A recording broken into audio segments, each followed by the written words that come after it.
বন্ধুরা আমরা সবাই জানি god of thunder Thor Marvel ইউনিভার্সের সবথেকে শক্তিশালী ক্যারেক্টারদের মধ্যে একজন এবং আমরা মুভি এবং কমিকের মধ্যেও দেখতে পেয়েছিলাম থর অনেকগুলো মনস্টার এবং বিংদেরকেও অতি সহজে হারিয়ে দিয়েছিল। এমনকি থর অনেকগুলো সুপারহিরো এবং সুপার ভিলেনকেও হারিয়ে দিয়েছিল। কিন্তু থরের কাছে কি এতটা বেশি পরিমাণে শক্তি রয়েছে যে ঘোস্ট রাইডারের মতো বিংকে হারাতে পারবে? বন্ধুরা এটাকে জানার চেষ্টা করব আজকের এই ভিডিওর মাধ্যমে। বন্ধুরা আজকের এই ভিডিওটা অনেকটাই বেশি পরিমাণে ইন্টারেস্টিং হবে, তাই বন্ধুরা ভিডিওটাকে শেষ পর্যন্ত দেখতে ভুলবেন না। বন্ধুরা ভিডিওটাকে শুরু করার আগে আমি আপনাদেরকে বলে দিই যে আপনারা যদি এই চ্যানেলে নতুন এসে থাকেন তাহলে চ্যানেলটাকে সাবস্ক্রাইব করবেন এবং ভিডিওটা ভালো লাগলে বন্ধুরা লাইক করতেও ভুলবেন না। সবথেকে প্রথমে ঘোস্ট রাইডারের পাওয়ার এবং এবিলিটির সম্বন্ধে জেনে নেওয়া যাক। প্রত্যেকটি সুপারহিরো এবং সুপার ভিলেনের মতো ঘোস্ট রাইডারের কাছেও রয়েছে সুপার হিউম্যান ক্যাপাবিলিটি, যার মধ্যে সবথেকে প্রথমে আসে super human strength. Ghost Rider physically সবথেকে শক্তিশালী সুপারহিরো না হলেও আমরা কমিকের মধ্যে অনেকবারই দেখতে পেয়েছিলাম ঘোস্ট রাইডার 25 থেকে 30 টনের যে কোনো বস্তুকে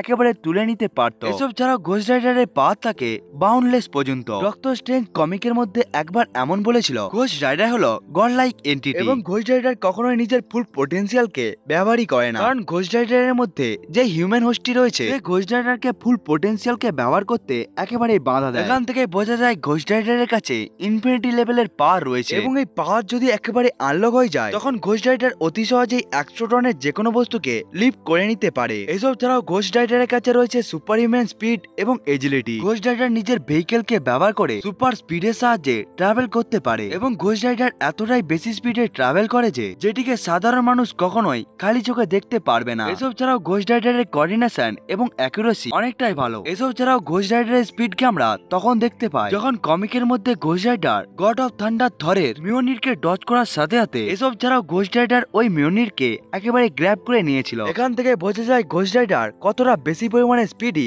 এবং এজাইল। এসব ছাড়াও ঘোস্ট রাইডার হেলফায়ারকে ব্রিথ করে থাকে। ঘোস্ট রাইডার নিজের হেলফায়ারকে ব্যবহার করে যে কোনো মানুষকে একেবারে মেরে দিতে পারে এবং সে নিজের হেলফায়ারকে ব্যবহার করে বড় বড় বিস্ফোরণও করাতে পারে এবং সে ফায়ারি টর্নেডোকেও একেবারে জেনারেট করতে পারে। এসব ছাড়াও ঘোস্ট রাইডার নিজের যে কোনো অস্ত্রকে হেলফায়ারের সাহায্যে একেবারে তৈরিও করে নিতে পারে। এমনকি আমরা কমিক এবং মুভির মধ্যেও দেখতে পেয়েছিলাম কেমন ভাবে ঘোস্ট রাইডার নিজের চেন এবং গানকে ব্যবহার করে সে নিজের অস্ত্রগুলোকে আরো বেশি পরিমাণে শক্তিশালী বানিয়ে দিত এবং ঘোস্ট রাইডারের বেপেন গুলোকে ভাঙা অনেকটা একটি কঠিন কাজ, কারণ ঘোস্ট রাইডারের বেপেন গুলো একেবারে আনব্রেকেবল হয়ে থাকে। এসব ছাড়াও ঘোস্ট রাইডার নিজের বেপেনের সাইজকেও একেবারে চেঞ্জ করতে পারে এবং সে ওই সমস্ত বেপেনের শেপকেও একেবারে চেঞ্জ করতে পারে। এসব ছাড়াও ঘোস্ট রাইডার নিজের হেলফায়ারকে ব্যবহার করে নিজের জন্য শক্তিশালী ভেহিকেলকেও একেবারে তৈরি করে নিতে পারে এবং ঘোস্ট রাইডারের এই সমস্ত ভেহিকেল গুলো যে কোনো ডাইমেনশন এবং জলের মধ্যেও চলাফেরা করতে পারে। এসব ছাড়াও ঘোস্ট রাইডারের এই ভেহিকেল গুলো বিল্ডিং এর দেওয়ালের মধ্যে দিয়েও চলাফেরা করতে পারে। এখান থেকে বোঝা যাচ্ছে ঘোস্ট রাইডারের এই সমস্ত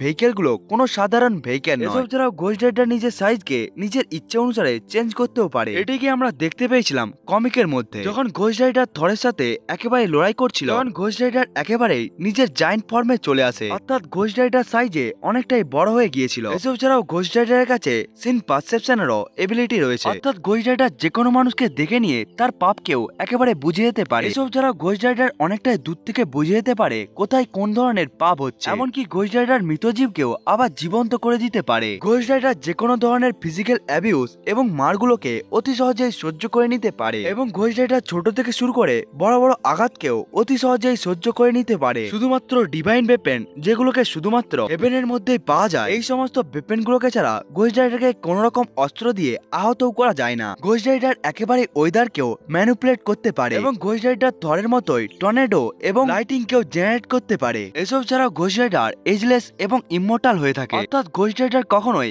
বুড়ো হয় না এবং ঘোস্ট রাইডারকে শুধুমাত্র গডরাই ডিস্ট্রয় করতে পারবে। এইসব ছাড়াও ঘোস্ট রাইডার নিজের অসংখ্য ক্লোনকেও বানিয়ে নিতে পারে এবং এই সমস্ত ক্লোন গুলো ঘোস্ট রাইডারের মতো শক্তিশালী হয়ে থাকে। কিন্তু ঘোস্ট রাইডারের সব থেকে বড় অ্যাটাক হলো পেনেট্রেশন। এই পাওয়ারের সাহায্যে ঘোস্ট রাইডার যে কোনো বিঙে শুধুমাত্র চোখের দিকে তাকিয়ে ওই মানুষের শরীর থেকে সোলকেও একেবারে বার করিয়ে নিতে পারে এবং এই এবিলিটি হলো ঘোস্ট রাইডারের সব থেকে পাওয়ারফুল এবিলিটি। এবং কোনো মানুষ যদি কোনো প্রকারের পাপ করে থাকে তখন ঘোস্ট রাইডার শুধুমাত্র ওই মানুষের চোখের দিকে তাকিয়ে ওই মানুষের সোলকে একেবারে জ্বালিয়ে দিতে পারে, এমনকি ঘোস্ট রাইডার ওই সোলকে একেবারে বার করে নিতেও পারে। এই সমস্ত পাওয়ার এবং এবিলিটি গুলো রয়েছে ঘোস্ট রাইডারের কাছে। এবার গড অফ থান্ডার থরের পাওয়ার এবং এবিলিটির সম্বন্ধে জেনে নেওয়া যাক। থরের কাছে রয়েছে অ্যাসগার্ডিয়ান ফিজিওলজি। থর হলো হাফ অ্যাসগার্ডিয়ান, যেটিকে থর পেয়েছিল তার পিতা ওডিনের কাছ থেকে, এবং থর হলো হাফ এল্ডার গড, যেই ফিজিওলজিকে পেয়েছিল থর নিজের মা ফ্রেগার কাছ থেকে। এই কারণে থরের কাছে অনেক অসাধারণ এবং পাওয়ারফুল এবিলিটিও রয়েছে। থরের কাছে রয়েছে লাইফ ফোর্স, যেটিকে আমরা গড ফোর্সও বলে থাকি। থরের এই সমস্ত পাওয়ারের এক জায়গায় একটি ফিউলও রয়েছে, এবং থর এই গড ফিউল থেকে নিজের সমস্ত ধরনের পাওয়ার এবং এবিলিটিকে ব্যবহার করতে পারে। এসব ছাড়াও থরের কাছে রয়েছে গড লাইক স্ট্রেংথ। আসলে থরের কাছে যেই স্ট্রেংথটি রয়েছে সেটি প্রায় লিমিটলেস হয়ে থাকে। থর ফিজিক্যালি সব থেকে স্ট্রং অ্যাসগার্ডিয়ান, এবং কমিকের মধ্যে থরের ফিজিক্যাল এবিলিটিকে আমরা অনেকবারই দেখতে পেয়েছিলাম। এমনকি থরের উপরে কোনো প্রকার ডিজিজ এবং ভাইরাসেরও কোনো রকম প্রভাব পড়ে না। এসব ছাড়াও থরের কাছে অসাধারণ লেভেলের ডিউরেবিলিটি রয়েছে। থর অনেক শক্তিশালী ক্যারেক্টারদের হাতেও মার খেয়েছিল, কিন্তু থর এই সমস্ত অ্যাটাক গুলোকে অতি সহজে সহ্য করে নিয়েছিল, এবং আমরা এটির এক্সাম্পলকে কমিকের মধ্যে অনেকবারই দেখতে পেয়েছিলাম। কেমন ভাবে থর সিলিস্টিয়ালের পাওয়ারফুল অ্যাটাককেও অতি সহজে সহ্য করে নিয়েছিল। থরের কাছে রয়েছে সুপার হিউম্যান স্পিড। থর নিজের পাওয়ারকে ব্যবহার করে আলোর থেকেও বেশি স্পিডে এক জায়গা থেকে আরেক জায়গার মধ্যে মুভ করতে পারে, এবং থর নিজের সবথেকে শক্তিশালী অস্ত্র মিওনির এবং স্টর্মব্রেকারকে ব্যবহার না করেও সে অনেকগুলো মনস্টারকেই অতি সহজে মেরে দিতে পারত। এসব ছাড়াও থরের কাছে অসাধারণ লেভেলের স্ট্যামিনাও রয়েছে। এই জন্যই থর লড়াইয়ের মধ্যে কখনোই হাঁপিয়েও যায় না। এই জন্যই থর হাজার বছর ধরে লড়াই করতেও পারে। থরের স্ট্যামিনাও লিমিটলেস হয়ে থাকে। এসব ছাড়াও থরের কাছে রয়েছে রিজেনারেটিভ ফ্যাক্টর। থরের কাছে এতটাই বেশি পরিমাণে পাওয়ার রয়েছে যে কোনো প্রকার আঘাতকে অতি সহজেই হিল করে নিতেও পারে। এসব ছাড়াও থরের কাছে রয়েছে super human senses, longevity, super breath, speed এবং আর্থকে কন্ট্রোল করার ক্ষমতা। এসব ছাড়াও থরের কাছে ইলেকট্রোকাইনেটিকেরও পাওয়ার রয়েছে, অর্থাৎ থর নিজের হাতের সাহায্যে বিভিন্ন ধরনের ইলেকট্রিসিটিকে একেবারে স্ট্রাইক করতেও পারে। এমনকি সে ওয়েদারকেও একেবারে ম্যানুপুলেট করতে পারে। এমনকি থর তার থেকেও বেশি পরিমাণে শক্তিশালী ক্যারেক্টারদের সাথে সে লড়াই করতে কখনো পিছু পা হয় না, কারণ থরের কাছে রয়েছে ইনডমিনেন্স উইংস, যার ফলে থর কখনোই হার মানে না। এসব ছাড়াও থর যে কোনো ধরনের অস্ত্রকে ব্যবহার করতেও জানে। এসব ছাড়াও থর হ্যান্ড টু হ্যান্ড ব্যাটেলে অনেকটাই বেশি পরিমাণে এক্সপার্ট। এসব ছাড়াও থরের কাছে দুই প্রকারের অস্ত্রও রয়েছে, একটি হলো মিওনির এবং আরেকটি হলো স্টর্ম ব্রেকার, এবং এই সমস্ত ওয়েপন গুলো অনেকটাই বেশি পরিমাণে শক্তিশালী হয়ে থাকে। এই সমস্ত পাওয়ার এবং এবিলিটি গুলো রয়েছে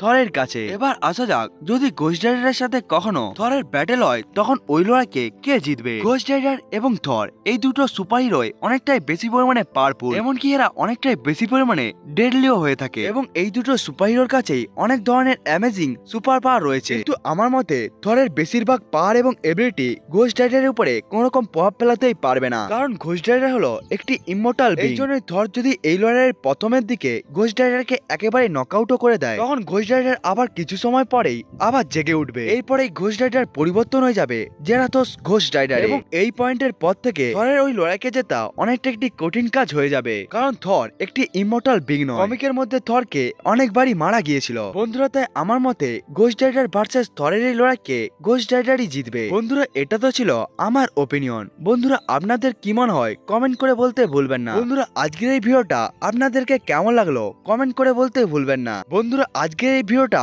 এতটা পর্যন্তই। দেখা হচ্ছে অন্য একটি ভিডিওতে, ততক্ষণের জন্য বাই বাই।